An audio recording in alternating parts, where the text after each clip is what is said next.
第1068章洛神剑。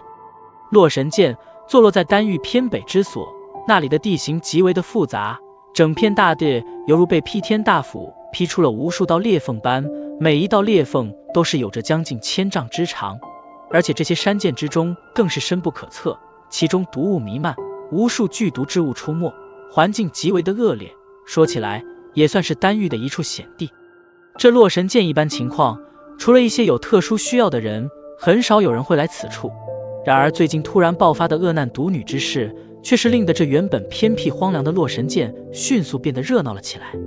对于恶难毒体，中州之上的人几乎皆是有着颇深的记忆，在以前的那些岁月，也曾经出现过一些拥有恶难毒体的人，但这些人最后皆是毫无例外的在中州之上掀起了